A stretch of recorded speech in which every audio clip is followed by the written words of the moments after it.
ഈശോയിൽ സ്നേഹമുള്ളവരെ, തിന്മയുടെ സ്വാധീനം ഉണ്ട് അല്ലേ? തിന്മയുടെ സ്വാധീനം ഉണ്ട്. നമുക്കത് പെട്ടെന്ന് പ്രകടമായി മനസ്സിലാക്കാൻ സാധിക്കും ഇല്ല? ഒരു പ്രകാശം ഉണ്ടെന്ന് മനസ്സിലാക്കുന്ന അന്ധകാരം ഉള്ളപ്പോഴാണ്. അപ്പോൾ അന്ധകാരം ഉള്ളത് കൊണ്ട് നമുക്ക് മനസ്സിലാക്കാൻ പറ്റുന്നുണ്ട് പ്രകാശത്തിൻ്റെ വില എന്ന് പറഞ്ഞതുപോലെയാണ് തിന്മയുടെ സ്വാധീനമുണ്ട്. നമുക്ക് അവരവർക്ക് തന്നെ വിചിന്തനം ചെയ്യാൻ പറ്റുന്നൊരു കാര്യമാണ്. എവിടെ നിന്നൊക്കെയാണ് തിന്മ വരുന്നത്? ഈശോ തന്നെ പറഞ്ഞിട്ടുണ്ട്. മത്തായിയുടെ സുവിശേഷം 15-ാം അധ്യായം 19-ാമത്തെ വാക്യം. അതിൽ പറയുന്നത്, ഹൃദയത്തിൽ നിന്നാണ് അവ പുറപ്പെടുന്നത്, അത് മനുഷ്യൻ അശുദ്ധനാക്കുന്നു. ദുശ്ചിന്തകൾ, കൊലപാതകം, പരസംഗം, വ്യഭിചാരം, മോഷണം, കള്ളസാക്ഷ്യം, പരദൂഷണം എന്നിവയെല്ലാം ഹൃദയത്തിൽ നിന്നാണ് പുറപ്പെടുന്നത്. ഹൃദയത്തിൻ്റെ ഉള്ളിൽ നിന്ന്. ഇപ്പം നമ്മുടെ ഉള്ളിൽ നിന്ന് തന്നെ നെഗറ്റിവിറ്റി വരാം. ഇനി മറ്റുള്ള ആളുകളിൽ നിന്ന് വരാം. ഇപ്പോൾ ഒരു ഭയങ്കര നെഗറ്റീവായിട്ടുള്ള ഒരാളോട് ആണ് നമ്മളെപ്പോഴും ഇടപഴകുന്നതെങ്കിൽ അയാളിലുള്ള നെഗറ്റിവിറ്റി നമ്മിലേക്ക് വരാം. ഇനി നെഗറ്റീവായ സാഹചര്യങ്ങളിൽ നിന്ന് വരാം. നമ്മളിപ്പോൾ ഇടപഴകുന്ന സാഹചര്യം നെഗറ്റീവ് ഉള്ള ആളെങ്കിൽ അതിന് നമ്മുടെ ഉള്ളിലേക്ക് നെഗറ്റിവിറ്റി വരാം. അതുകൊണ്ട് കർത്താവിൻ്റെ സംരക്ഷണമൊക്കെ നമ്മളെപ്പോഴും പ്രാർത്ഥിക്കുന്നതല്ലേ? കർത്താവിൻ്റെ സംരക്ഷണം വേണം. നമുക്ക് ഈ നെഗറ്റിവിറ്റി പോകാൻ വേണ്ടി നമ്മൾ പ്രാർത്ഥിക്കുകയും ചെയ്യണം എല്ലാ ദിവസവും. എനിക്ക് തോന്നുന്നു കുമ്പസാരത്തോടനുബന്ധിച്ച് നമ്മൾ ചെയ്യേണ്ട ഒരു കാര്യമാണ് ആന്തരിക സൗഖ്യം. കാരണം കുമ്പസാരം കഴിഞ്ഞു, പാപങ്ങളെല്ലാം പോയി. എല്ലാ പാപവും നന്നായിട്ട് കുമ്പസാരിച്ച എല്ലാ പാപവും പോവും. എന്തെങ്കിലുമൊക്കെ മറച്ചു വെച്ച് കഴിഞ്ഞാൽ അത് പിന്നെ നമ്മളെ കാർന്നു തിന്നും. അപ്പം നമ്മുടെ ഉള്ളിൽ തന്നെ ഉണ്ട് തിന്മ അല്ലേ? അച്ഛനെ പേടിച്ചിട്ട് എന്തെങ്കിലും മറച്ചു വെച്ച് കഴിഞ്ഞാൽ അതവിടെ തന്നെ ഇരിക്കും. ഒരു ക്യാൻസർ പിന്നെയും പടർന്നു പിടിക്കുന്ന പോലെ ഒരു അണു അവിടെ ഇരുന്നിട്ട് നമ്മളെ ആക്രമിക്കും. അപ്പോൾ ഇനി നന്നായിട്ട് കുമ്പസാരിച്ച് പാപങ്ങളെല്ലാം പോയി, പക്ഷേ തിന്മയുടെ സ്വാധീനം എന്നിട്ടുണ്ടല്ലോ. ഒരാഴ്ച കഴിയുമ്പോൾ വീണ്ടും പാപം ചെയ്യുന്നു. ഇപ്പോൾ ഒരു മോശമായൊരു ചിത്രം കണ്ടു എന്ന് പറഞ്ഞിട്ട് നമ്മൾ കുമ്പസാരിച്ചു, പക്ഷേ കണ്ട കാര്യങ്ങൾ മനസ്സിൽ നിന്ന് പോകുന്നില്ലല്ലോ. ഇപ്പോൾ ഒരാളോട് വെറുപ്പ്, അത് എനിക്ക് ഇന്ന ആളോട് നല്ല വെറുപ്പുണ്ടായി അച്ഛാ എന്ന് പറഞ്ഞ് കുമ്പസാരിച്ചു എന്ന് കരുതുക, പക്ഷെ ആ വെറുപ്പ് പിന്നെ ഉണ്ടല്ലോ, പോകുന്നില്ലല്ലോ. അപ്പം എന്തു ചെയ്യും? അപ്പം നമ്മൾ ആന്തരിക സൗഖ്യത്തിന് വേണ്ടി പ്രാർത്ഥിക്കണം. ഈശോയെ, എൻ്റെ ഉള്ളിലുള്ള തിന്മയുടെ സ്വാധീനങ്ങളെയും മറ്റെല്ലാ ചിന്തകളെയും അങ്ങയുടെ തിരക്തത്താൽ കഴുകി വിശുദ്ധീകരിക്കണം. അങ്ങനെ നമ്മൾ പ്രാർത്ഥിക്കണം, അല്ലെങ്കിൽ നമുക്കതിനെ കീഴടക്കാൻ പറ്റില്ല. അപ്പോൾ കുമ്പസാരം കഴിയുമ്പോൾ മാത്രം പ്രാർത്ഥിച്ചാൽ മതിയോ? നമ്മൾ വ്യക്തിപരമായ പ്രാർത്ഥനകൾ നടത്തുമ്പോൾ അതിൻ്റെ കൂടെ പ്രാർത്ഥിക്കേണ്ട ഒരു കാര്യമാണ്. എല്ലാ പ്രഭാതത്തിലും എഴുന്നേറ്റ് ആദ്യം ദൈവത്തിന് നന്ദി പറയുക. രണ്ടാമതൊരു കാര്യം ചെയ്യേണ്ടത്, ഈശോയെ, ഇന്നലെ ഈ സമയം വരെയൊക്കെ ആയിട്ട് എൻ്റെ മനസ്സിലേക്ക് കുറേ നെഗറ്റിവിറ്റി കടന്നു വന്നിട്ടുണ്ട്, അതെല്ലാം ഈശോയെ അങ്ങയുടെ തിരുരക്തത്താൽ കഴുകി വിശുദ്ധീകരിക്കണമേ. അതിൽ നമ്മൾ ആരെങ്കിലും വിഷമിപ്പിച്ചിട്ടുണ്ടെങ്കിൽ, നമ്മൾ ആരെങ്കിലും, ഇനി ആരുടെയെങ്കിലും ഭാഗത്തുനിന്ന് വിഷമം ഉണ്ടായിട്ടുണ്ടെങ്കിൽ അതും നമ്മളങ്ങനെ പ്രാർത്ഥിച്ച് മാറ്റണം. അല്ലെങ്കിൽ ആ വിഷമം ഉള്ളിലിരുന്ന് അതൊരു നെഗറ്റിവിറ്റി ആയിട്ട് മാറാൻ സാധ്യതയുണ്ട്. ചിലപ്പോൾ നമ്മുടെ വർത്തമാനങ്ങളിൽ പോലും അത് പ്രതിഫലിക്കും. അപ്പോൾ ഇത് ആന്തരിക സൗഖ്യം വളരെ പ്രധാനപ്പെട്ടതാണ്. സക്കറിയ 9:8 പറയുന്ന ഒരു വചനം, ആരും കയറിയിറങ്ങി നടക്കാതിരിക്കാൻ ഞാൻ എൻ്റെ ഭവനത്തിന് ചുറ്റും പാളയമടിച്ചവരെ രക്ഷിക്കും, ഒരു മർദ്ദകനും ഇനി അവരെ കീഴടക്കില്ല, എൻ്റെ കണ്ണ് അവരുടെ മേലുണ്ട്. അപ്പോൾ ആരും കയറിയിറങ്ങി നടക്കാതിരിക്കുക. നമ്മുടെ ഉള്ളിൽ ഇങ്ങനെ പലരും കയറി ഇറങ്ങിപ്പോവും, നമ്മളറിയല. പല ചിന്തകളിങ്ങനെ കയറി ഇറങ്ങിപ്പോവും. യേശയ്യാ പ്രവാചകന്റെ പുസ്തകം 65-ാം അധ്യായം 21-ാം വാക്യത്തിൽ അത് ഭവനങ്ങളെക്കുറിച്ച് പറയുന്നൊരു കാര്യമാണ്. അവർ ഭവനങ്ങൾ പണിത് അതിൽ വാസമർപ്പിക്കും, മുന്തിരിത്തോട്ടങ്ങൾ വച്ചുപിടിപ്പിച്ച് അതിൻ്റെ ഫലം അനുഭവിക്കും. അതിൻ്റെ അടുത്ത വചനം യേശയ്യാ 65:22 ഒരു വചനം ഇങ്ങനെയാണ്. 65:22 യേശയ്യാ 65:22 അവർ പണിയുന്ന ഭവനങ്ങളിൽ അന്യർ വസിക്കുകയില്ല. ഞാനിങ്ങനെ ചിന്തിക്കുകയാണ്, നമ്മൾ പരിശുദ്ധാത്മാവിൻ്റെ ആലയമല്ലേ? നമ്മൾ ഈ ആലയം പണിതുകൊണ്ടിരിക്കുകയാണല്ലോ. നിരന്തരം കുമ്പസാരം വഴിയും പ്രാർത്ഥനകൾ വഴിയും തപസ്സുകാല അനുഷ്ഠാനം വഴിയും നമ്മൾ കർത്താവിന് ഒരു ആലയം നമ്മൾ പണിതുകൊണ്ടിരിക്കുക. നമ്മുടെ ഉള്ളിൽ അവർ ഭവനങ്ങൾ പണിത് അതിൽ വാസമർപ്പിക്കും. അതൊക്കെ ഇങ്ങനെ ധ്യാനിക്കാനും നല്ലതാണ്. അതിൽ പറയുന്ന വചനമാണ്, അവർ പണിയുന്ന ഭവനങ്ങളിൽ അന്യർ വസിക്കയില്ല. ആരെയും ഞാൻ വസിക്കാൻ അനുവദിക്കില്ല. ദൈവം നമ്മുടെ കൂടെ ഉണ്ട്. പക്ഷെ നമ്മളുടെ ഭാഗത്തുനിന്ന് നല്ലൊരു ശ്രമം വേണം. ദൈവിക ചിന്ത കൊണ്ട് നിറക്കണം. ദൈവിക ചിന്തകൾ കൊണ്ട് നിറക്കണം. എന്താണ് ഡോമിനേറ്റ് ചെയ്യുന്നത്? എത്ര ശതമാനം നല്ല ചിന്തകളുണ്ട്, എത്ര ശതമാനം മോശം ചിന്തകളുണ്ട് നമ്മുടെ ഉള്ളിൽ, എത്ര ശതമാനം ദൈവ സാന്നിധ്യമുണ്ട്, എത്ര ശതമാനം തിന്മയുടെ സ്വാധീനമുണ്ട്, നമുക്കങ്ങനെ കണ്ടുപിടിക്കാൻ പറ്റുമോ? അപ്പോൾ തിന്മ ഡോമിനേറ്റ് ചെയ്യുകയാണെങ്കിൽ പിന്നെ നമ്മൾ എന്ത് ചെയ്യും? അപ്പോൾ അതുകൊണ്ടാണ് ഈശോ തന്നെ പറയുന്നുണ്ട്, ലൂക്കായുടെ സുവിശേഷം 22-ാമത്തെ അധ്യായത്തിലാണ്. ലൂക്കായുടെ സുവിശേഷം 22-ാം അധ്യായത്തിൽ പത്രോസ് തള്ളിപ്പറയുന്നതിന് മുമ്പ് ഈശോ പറയുന്നൊരു കാര്യമാണ്, ഞാൻ നിങ്ങളോടുകൂടെ എല്ലാ ദിവസവും ദേവാലയത്തിലായിരുന്നപ്പോൾ നിങ്ങൾ എന്നെ പിടിച്ചില്ല, എന്നാൽ ഇത് നിങ്ങളുടെ സമയമാണ്, അന്ധകാരത്തിൻ്റെ ആധിപത്യവും. അപ്പോൾ അതുണ്ട്, തിന്മയുടെ സ്വാധീനമുണ്ട്.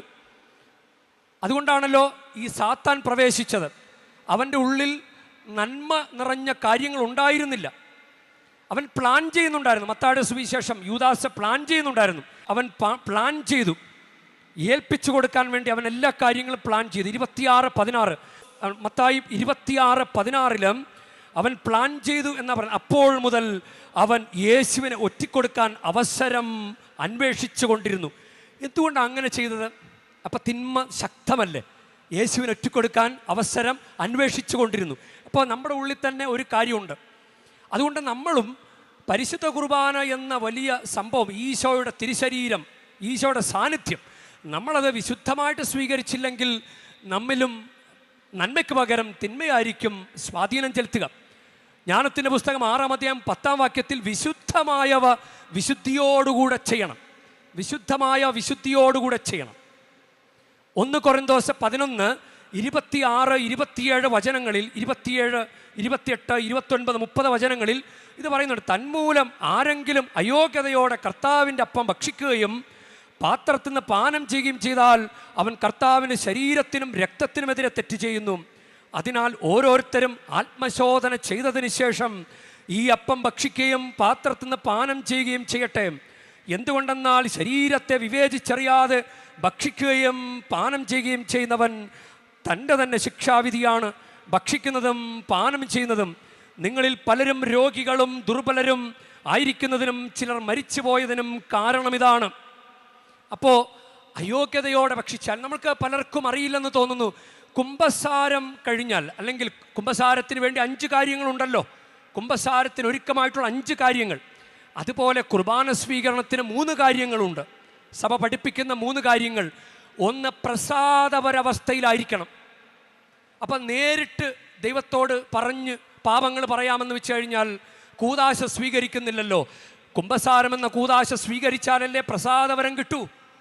അപ്പോൾ ഒന്നാമത്തെ കണ്ടീഷൻ പ്രസാദപരവസ്ഥയിലായിരിക്കണം. 2, 1 മണിക്കൂർ ഉപവസിക്കണം എന്ന് പറഞ്ഞിട്ടുണ്ട്. വെള്ളം കുടിക്കുന്നത് ഉപവാസ ലംഘനമല്ല. 1 മണിക്കൂർ മുൻപ് ഭക്ഷണം കഴിക്കരുത് എന്നൊരു കാര്യമുണ്ട് കുർബാന സ്വീകരിക്കുന്നതിന് മുൻപ്. അത് പലരും അത് കാറ്റിപ്പറത്തി കളയുന്നുണ്ട്. കുർബാനയ്ക്ക് തൊട്ട് മുമ്പൊക്കെ ആയിരിക്കും ഭക്ഷണം കഴിച്ചിട്ട് കുർബാനയ്ക്ക് കയറുന്നത്. അപ്പോൾ അരമണിക്കൂറുള്ള കുർബാനയാണെങ്കിൽ 1 മണിക്കൂർ ആകിയല്ല. അപ്പം നമ്മൾ അതൊക്കെ നിസ്സാരമാക്കി കളയുന്നുണ്ട്. ഇനി വേണ്ടത്ര ഒരുക്കവും ഭക്തിയും, വേണ്ടത്ര ഒരുക്കവും ഭക്തിയും, അതാണ് 3-ാമത്തെ കാര്യം. പ്രസാദപരവസ്ഥയിലായിരിക്കണം, 1 മണിക്കൂർ ഉപവസിക്കണം, വേണ്ടത്ര ഒരുക്കവും ഭക്തിയും. ഇതാണ് പരിശുദ്ധ കുർബാന സ്വീകരിക്കാൻ വേണ്ടി സഭ നമ്മളോട് ഒഫീഷ്യലായിട്ട് പറഞ്ഞിട്ടുള്ള കാര്യങ്ങൾ. അതുപോലെ വ്യക്തിപരമായി എന്തോരം കാര്യങ്ങൾ നമുക്ക് പരിശുദ്ധ കുർബാന സ്വീകരിക്കാൻ വേണ്ടി ഒരുങ്ങാം. ദൈവം നമ്മളെ സഹായിക്കുന്നുണ്ട്. ഈ തിന്മയുടെ സ്വാധീനം നമ്മിൽ നിന്ന് ഒഴിവാക്കാനും നന്മ കൊണ്ട് നിറയ്ക്കാനും ദൈവം നമ്മളെ സഹായിക്കുന്നുണ്ട്. പത്രോസിനെ ഈശോ ഒരു നോട്ടം നോക്കി. അതെന്തിനാ? പത്രോസ് ഉള്ളുനൊന്ന് കരയാൻ വേണ്ടിയിട്ടാണ്. ഇന്നത്തെ സുവിശേഷത്തിൽ ശിഷ്യന്മാർ പരസ്പരം അങ്ങോട്ടും ഇങ്ങോട്ടും നോക്കുന്നുണ്ട്. നിങ്ങളിൽ ഒരുവൻ ഒറ്റിക്കൊടുക്കും എന്ന് പറഞ്ഞപ്പോൾ അവൻ ആരെപ്പറ്റി പറയുന്നു എന്നറിയാതെ ശിഷ്യന്മാർ ആകുലചിത്തരായി പരസ്പരം നോക്കി. നമ്മളൊരു തെറ്റ് ചെയ്യുമ്പോൾ, അരുതാത്തൊരു വർത്തമാനം പറയുമ്പോൾ മുതിർന്നവരാണെങ്കിൽ പെട്ടെന്ന് തിരുത്തുകയല്ല ആളുകളുടെ മുമ്പിൽ വെച്ച്. പക്ഷേ തിരുത്തലിൻ്റെ ഒരു സൈനാണ് ഒരു നോട്ടം. ചിലപ്പോൾ അമ്മയായിരിക്കാം, ചിലപ്പോൾ ക്ലാസ് ടീച്ചറായിരിക്കാം, കൂടെയുള്ള സഹപ്രവർത്തകരായിരിക്കാം. ഒരു അരുതാത്തൊരു വർത്തമാനം, ഒരു മോശമായൊരു കാര്യം, ഒരു നെഗറ്റിവിറ്റിയുള്ളൊരു കാര്യം പറയുമ്പോൾ എല്ലാവരും ഇങ്ങനെ ഒരു നോട്ടം നോക്കും. ആ കൂടെയുള്ളവർ ആ നോട്ടത്തിൽ നിന്ന് പഠിക്കാൻ പറ്റും. ഇനി ചിലവർ നിശബ്ദരാകും. അപ്പോൾ നമ്മൾ എന്തെങ്കിലും പറയുന്ന നിമിഷം തന്നെ ആ ഗ്രൂപ്പ് എവിടെയാണ് നമ്മൾ പറയുന്നത് അവർ നിശബ്ദരാകും. അതൊരു സൈനാണ്. അപ്പം നമുക്ക് ഈ നെഗറ്റിവിറ്റി അറിയാനും തിരുത്താനും ഒക്കെ ഒത്തിരി അവസരമുണ്ട്. ആരും നമ്മളോട് ഡയറക്റ്റായിട്ട് പറയില്ല. നമുക്ക് പോലും അറിയില്ല. യൂദാസ് പോലും അറിഞ്ഞില്ല. യൂദാസിന് പോലും മനസ്സിലാകുന്നില്ല എന്താണ് ചെയ്യുന്നതെന്ന്. ഇനി നമ്മൾ ഈ സാത്താൻ അലറുന്ന സിംഹത്തെ പോലെ നമ്മളെങ്ങനെ പിടിക്കാൻ വേണ്ടി ഇങ്ങനെ നടക്കുകയാണെന്ന് 1 പത്രോസ് 5:8 പറയുന്ന കാര്യമാണ്. ഇനി പാപം വാതിക്കൽ പതിയിരിപ്പുണ്ടെന്ന് ഉൽപ്പത്തി 4:7 പറയുന്നുണ്ട്. പാപം വാതിക്കൽ പതിയിരിപ്പുണ്ട്. വാതിലിങ്ങനെ തുറക്കുമ്പോൾ സൂക്ഷിച്ച് നോക്കി തുറന്നില്ലെങ്കിൽ ഓടിക്കര അകത്ത് കയറിയിരിക്കും.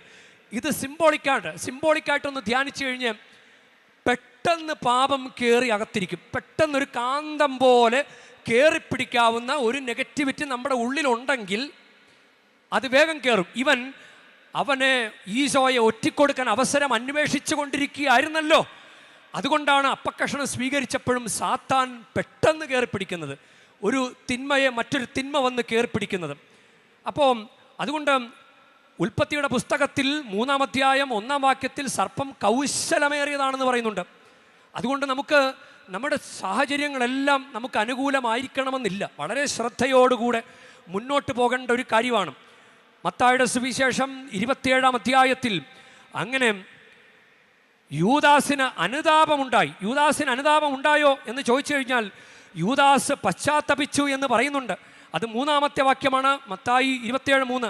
അവനെ ഒറ്റിക്കൊടുത്ത യൂദാസ് അവൻ ശിക്ഷയ്ക്ക് വിധിക്കപ്പെട്ടു എന്നറിഞ്ഞപ്പോൾ പശ്ചാത്തപിച്ച് 30 വെള്ളി നാണയങ്ങൾ പ്രധാന പുരോഹിതന്മാരെയും പ്രമാണിമാരെയും ഏൽപ്പിച്ചുകൊണ്ട് പറഞ്ഞു, ആ നിഷ്കളങ്ക രക്തത്തെ ഒറ്റിക്കൊടുത്ത് ഞാൻ പാപം ചെയ്തിരിക്കുന്നു.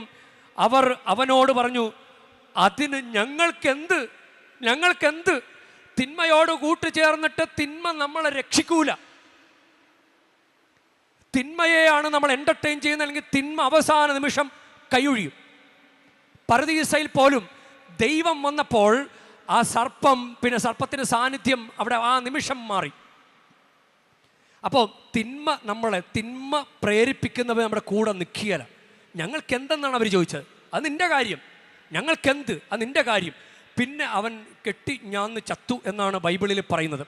അപ്പോൾ അതുകൊണ്ട് ഈ ഒരു കാര്യം നമ്മുടെ ഉള്ളിൽ നമ്മൾ സൂക്ഷിക്കുക. നമുക്ക് ദൈവത്തോട് പ്രാർത്ഥിക്കാം. നമുക്ക് ഈ തപസ് കാലത്തിൻ്റെ മൂർധന്യാവസ്ഥയിൽ നിൽക്കുമ്പോഴും ഈ തീർത്ഥാടന കേന്ദ്രത്തിൽ നിൽക്കുമ്പോഴും തിന്മ നമ്മളെ വേട്ടയാടും. നമ്മൾ പാപം ചെയ്തിട്ട് ചിലപ്പോൾ പോവുള്ളൂ. നമുക്ക് നല്ല ദൈവമേഖല വന്നു നിന്നാലും നമുക്ക് അസ്വസ്ഥതകൾ ഉണ്ടാകാം. അതുകൊണ്ട് യഥാർത്ഥത്തിൽ നല്ലതുപോലെ ശ്രദ്ധിച്ച് മുന്നോട്ട് പോകാൻ ഈ ദിവസങ്ങളിൽ നമുക്ക് പരിശ്രമിക്കാം. ഈശോയോട് തന്നെ നമുക്ക് പ്രാർത്ഥിക്കാം. ഈശോയെ ഞങ്ങളെ സംരക്ഷിക്കണമേ, ഈശോയെ ഞങ്ങളെ രക്ഷിക്കണമേ, നീ ഞങ്ങളുടെ ഉള്ളിൽ ഡോമിനേറ്റ് ചെയ്യാൻ ഞങ്ങൾ അനുഗ്രഹിക്കണമേ. അപ്പോൾ രാത്രിയായിരുന്നു എന്ന് പറയുന്നുണ്ട്. ആ യൂദാസ് പുറത്തേക്ക് പോയപ്പോൾ അപ്പോൾ രാത്രിയായിരുന്നു. അതിൻ്റെ അർത്ഥം എന്താ? അന്ധകാരം. ഒരു പ്രകാശം ഒന്ന് നിറയട്ടെ. ഈസ്റ്റർ പ്രകാശത്തിൻ്റെ തിരുനാളാണ്. അതുകൊണ്ടാണ് ലാറ്റിൻ ക്രമത്തിൽ ക്രിസ്തുവിൻ്റെ പ്രകാശം എന്ന് പറയുന്നത്. ക്രിസ്തുവിൻ്റെ പ്രകാശം എന്ന് പറയുന്നത് പെസഹ തിരി കത്തിച്ചു പിടിച്ചുകൊണ്ട്. അതുകൊണ്ട് നമുക്ക് ആ പ്രകാശം കടന്നു വരട്ടെ. നമ്മുടെ അന്ധകാരെല്ലാം മാറട്ടെ. നന്നായിട്ടൊന്ന് കുമ്പസാരിക്കാൻ സാധിക്കട്ടെ. മനസ്സറിഞ്ഞ് കുമ്പസാരിച്ച് തിന്മയുടെ ആധിപത്യം മുഴുവൻ കെട്ടടങ്ങട്ടെ. ഈശോ കുരിശിൽ മരിച്ച നിമിഷം സാത്താൻ അടിപതറി. അത് നമുക്ക് അനുഭവേദ്യമാക്കുന്ന കൂദാശയാണല്ലോ കുമ്പസാരം. പരിശുദ്ധ കുർബാന സ്വീകരിക്കുമ്പോഴും ഈശോ നമ്മുടെ ഉള്ളിൽ നിറഞ്ഞു വരട്ടെ. കൗദാശിക സാന്നിധ്യം നമ്മൾ നിറഞ്ഞു വരട്ടെ.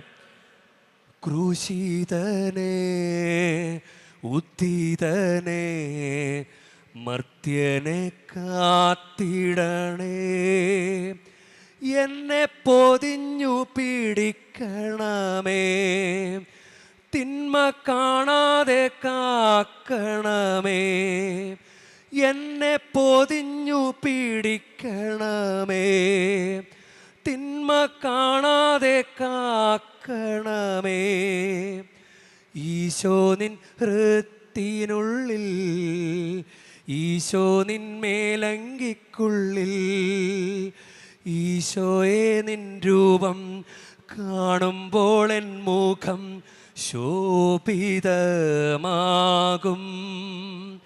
ഈശോയെ നീ എന്നിൽ വാഴുമ്പോൾ എന്നുള്ളം സ്വർഗമായി തീരും. എന്നെ പൊതിഞ്ഞു പിടിക്കണമേ, തിന്മ കാണാതെ കാക്കണമേ. ആമേൻ.